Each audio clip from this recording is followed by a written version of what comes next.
તો 2 દિવસ અગાઉ જીએસટીવીએ રજૂ કરેલા અહેવાલની અસર જોવા મળી છે। કુતિયાણા તાલુકાના તમામ સરપંચોએ ટીડીઓને આવેદનપત્ર આપી જીએસટીવીનો આભાર માન્યો। પોરબંદર જિલ્લાના કુતિયાણા તાલુકાના ગ્રામ્ય પંથકમાં મગફળીમાં મૂંડો આવતા ખેડૂતોમાં ચિંતા વધી હતી અને હજારો વીઘામાં મગફળીના વાવેતરનો નાશ કરવામાં આવ્યો હતો। ત્યારે દરેક ગ્રામ્યના ખેડૂતોની જીએસટીવીએ મુલાકાત લઈ વ્યથા સાંભળી અને અહેવાલ જીએસટીવીમાં પ્રસારિત કરાયો। અહેવાલ પ્રસારિત થતાં જ કુતિયાણા તાલુકાના 45 સરપંચો ખેડૂતોની વહારે આવ્યા। ખેડૂતોનો સમગ્ર પાક નિષ્ફળ ગયો।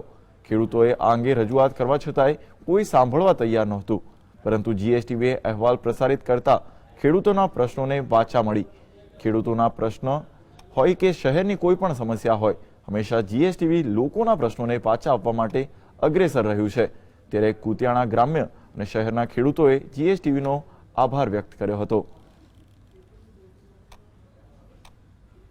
દિવસ પહેલા જે જીએસટીએ અમારો જે મુંડાના જે ફોટોગ્રાફી બધું સરકારશ્રી તરફ રજૂઆત કરી અને યોગ્ય જે કાર્યવાહી કરી અને ખેડૂતના પ્રશ્નોને ધ્યાનમાં લઈ અને સરકારશ્રીને રજૂઆત કરી, એ બદલ અમે જીએસટીઓનો બધા ગામના સરપંચ આભાર માનીએ છીએ। તેથી તાત્કાલિક સર્વે કરાવી અને સરકારી સહાય મળવા માગણી કરેલ હોય અને તે બાબતે વિસ્તૃત આવેદનપત્ર અમને પાઠવેલ છે। અત્યારે અમે કુતિયાણા તાલુકાના સરપંચો દરેક ગામના આવી ને અત્યારે ટીડીઓ સાહેબને અમે એક આવેદનપત્ર આપ્યું છે, રજૂઆત કરી છે કે આમાં તાત્કાલિક યોગ્ય કાર્યવાહી કરે।